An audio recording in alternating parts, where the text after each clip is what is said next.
Começa agora. Diário Econômico PicPay. Uma análise das principais informações que impactam os mercados, A economia global e do Brasil. de segunda a sexta, às 6 da manhã, no Spotify e YouTube. Fala pessoal, bom dia. Meu nome é Igor Cadillac, economista aqui do PicPay, e sejam bem-vindos ao seu Diário Econômico. Hoje é quinta-feira, dia 7 de novembro de 2024.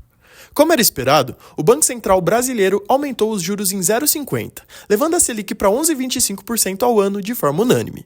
No geral, o tom do comunicado foi neutro, bem parecido com o anterior. O balanço de riscos segue assimétrico para cima e a dinâmica de inflação e subjacentes acima da meta preocupa.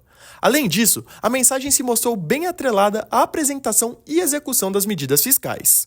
Com relação aos próximos passos, sem guidance, segue ditada pelo compromisso com a convergência da inflação à meta. Levando em consideração que a desancoragem das expectativas tem aumentado, é importante deixar em aberto a possibilidade de uma aceleração no ritmo, mesmo hoje ela sendo pouco provável.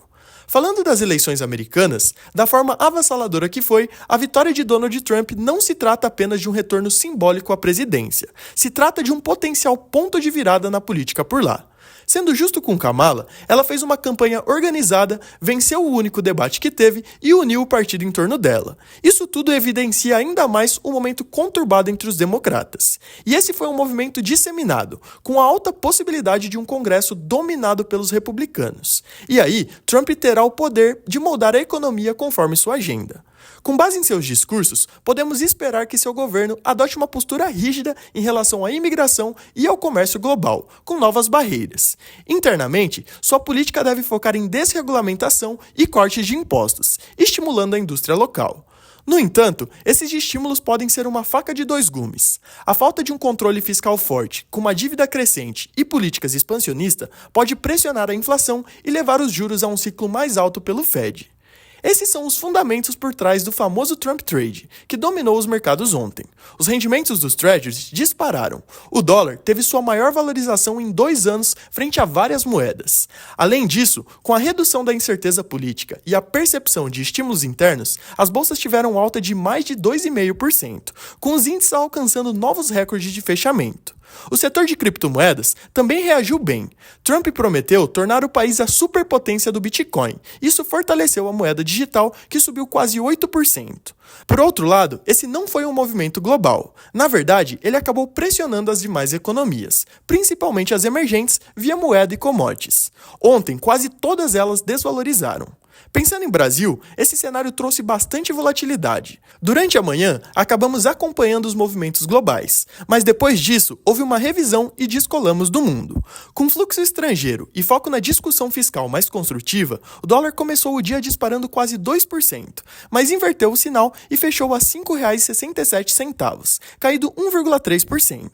Na bolsa, o Ibovespa se recuperou bem e fechou praticamente estável, em queda de 0,2%.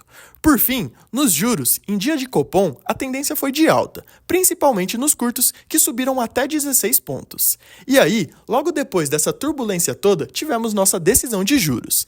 Vamos ver como os mercados reagem. E ainda temos mais várias reuniões de política monetária para sair hoje. As atenções estão voltadas principalmente para os Estados Unidos. A expectativa é de uma nova redução, mas em menor intensidade. O Fed deve cortar 25 pontos base, levando a taxa de juros para o intervalo entre 4,5% e 4,75% ao ano.